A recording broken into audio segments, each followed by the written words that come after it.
এইবাৰ নগাঁৱৰ শহুৰ বোৱাৰী হৈ পৰিছে আকৰ্ষণৰ কেন্দ্ৰবিন্দু। শহুৰ বোৱাৰীৰ সম্পৰ্কই জন্ম দিছে ক্ষুদ্ৰ ব্যৱসায়। এই সম্পৰ্ক হৈ পৰিছে বহুজনৰ বাবে আদৰ্শ আৰু অনুপ্ৰেৰণাৰ উৎস। পৰিৱৰ্তনশীল সমাজৰ এনে ধনাত্মক পৰিৱৰ্তনে ৰোপণ কৰিছে নৱচেতনা। পিছপৰি থকা নাই নগাঁৱৰ মুমতাজ বেগমো।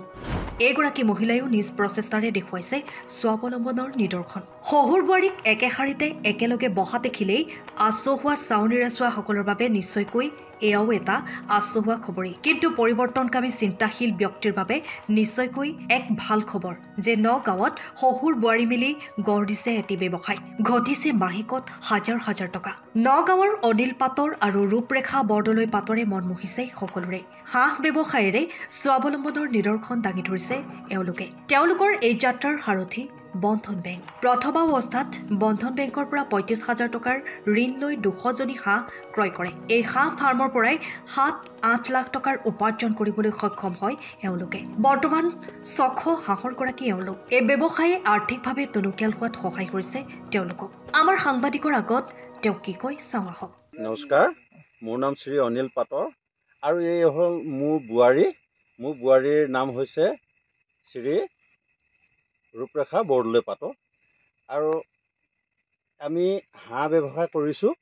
হাঁহ ব্যৱসায় আজি 7 বছৰমানৰ আগৰ পৰাই আমি প্ৰথম লোন ৩৫,০০০ লৈ আমি বোৱাৰী আৰু আমি মিলি শহুৰ বোৱাৰী মিলি এই ফাৰ্মখন আমি খুলিলোঁ। প্ৰথম আমি ২০০জনী হাঁহ কিনিলোঁ, মতা মাইকীৰ ভিতৰত ২০০টা। তাৰ পৰাই এতিয়ালৈ বৰ্তমান ইনকম কৰি 8 লাখ টকামানৰ 7-8 লাখ টকামানৰ আমি মানে ইনকম কৰিছোঁ। আৰু মাজতে এই ২০০ৰ পৰা আমি এতিয়া বৰ্তমান ৬০০লৈকে ৬০০ হাঁহ কিনি আমি ব্যৱসায়টো কৰি আছোঁ। তাৰ পৰা আমি যথেষ্টখিনি কণী পায়ো আমি তাৰ পৰা মুনাফাটো আমি পাই আছোঁ। সুবিধা অসুবিধা মানে আমাক আমি ধন্যবাদ দিব লগা, আমাৰ বৰিবজাৰ শাখাৰ বন্ধন বেংকৰ পৰা আমাক যথেষ্টখিনি সহায় কৰিলে।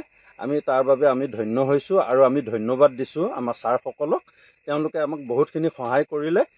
তেওঁলোকৰ পৰাই আমি ইমানখিনিলৈ আমি মানে সহায় পাইছোঁ। আৰু সুদূৰ ভৱিষ্যতলৈ যদিহে আমি বিচাৰি আছোঁ যে আমাক যেন আৰু অলপ উপকৃত কৰি আৰু কিছু লোন দি আমি উপকৃত হওঁ আৰু আমাৰ লগতে বেলেগকো আমি এই প্ৰথাৰে আমি আগবঢ়াই নিবলৈ আমি চেষ্টা কৰিছোঁ।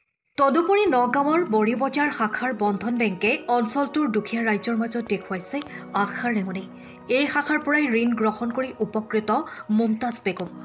প্ৰথম ৩৫,০০০ টকাৰে ঋণ গ্ৰহণ প্ৰক্ৰিয়া আৰম্ভ কৰি বৰ্তমান ১,২০,০০০ টকাৰ ঋণ লৈ দুপদুপে ব্যৱসায় যাত্ৰাত আগবাঢ়ি যাবলৈ সক্ষম হৈছে। এখন সৰু দোকানৰ পৰা ব্যৱসায় যাত্ৰা আৰম্ভ কৰি বৰ্তমান এখন আহল-বহল গেলামাল দোকানলৈ পৰিসৰ বৃদ্ধি কৰি উন্নতিৰ পথত অগ্ৰসৰ হৈছে। বন্ধন বেংকৰ ঋণ লৈ আৰম্ভ কৰা এই দোকানখনৰ জৰিয়তে স্বাৱলম্বিতাৰ নিদৰ্শন দাঙি ধৰিছে এইগৰাকী মহিলাই। প্ৰতিমাহে দোকানখনৰ পৰাই কেইবা হাজাৰ টকাৰ আয় কৰিবলৈ সক্ষম হৈছে তেওঁ। দোকানৰ পৰা উপাৰ্জিত লাভাংশৰে ব্যৱসায় বহলোৱাৰ লগতে জীৱন ধাৰণৰ মান উন্নত কৰিবলৈ সক্ষম হৈছে তেওঁ। তেওঁৰ এই যাত্ৰাত একমাত্ৰ সাৰথি বন্ধন বেংক। সেয়ে বন্ধন বেংকৰ ওপৰত তেওঁৰ আছে বিশ্বাস আৰু ভৰসা। আমাৰ সাংবাদিকৰ আগত তেওঁ কি কয় চাওঁ আহক।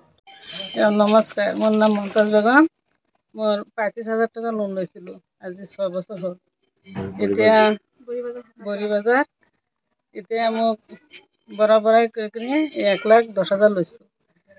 ভালেই আছে। দোকানটো সৰু আছিল, এতিয়া ডাঙৰ হ'ল। এতিয়া মোক ১.৫ লাখ ২ লাখ টকাৰ ব্যৱহাৰ কৰি আছে।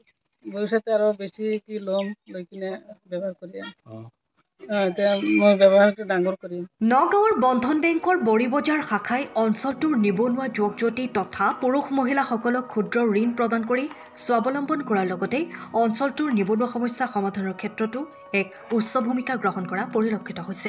অঞ্চলটোৰ স্থানীয় নিবনুৱা যুৱক-যুৱতী আৰু পুৰুষ-মহিলাসকলে বন্ধন বেংকৰ ক্ষুদ্ৰ ঋণ লৈ ১০-১৫ হাজাৰৰ পৰা ব্যৱসায় আৰম্ভ কৰি বৰ্তমান 10-12 লাখ টকা পৰ্যন্ত ব্যৱসায় কৰা পৰিলক্ষিত হৈছে।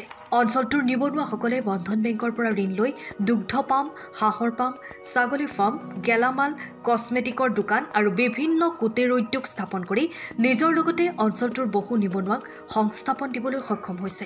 এতিয়া ৰাজ্যৰ বহু অভাৱগ্ৰস্ত পৰিয়ালৰ বাবে সহায়ৰ বন্ধু হৈ পৰিছে বন্ধন বেংক। কেৱল ঋণ দিয়াই নহয়, বন্ধন বেংকে বহুজনকে দি আহিছে কৰ্মসংস্থাপনো। স্বাভাৱিকতেই ৰাজ্যৰ নিবনুৱা সমস্যা লাঘৱকৰণৰ লগতে অৰ্থনীতিত ব্যাপক ধনাত্মক প্ৰভাৱ পেলাইছে বন্ধন বেংকে। নগাঁৱৰ পৰা বিভূতি বৰা ৰিপৰ্ট, দ্য স্পটন।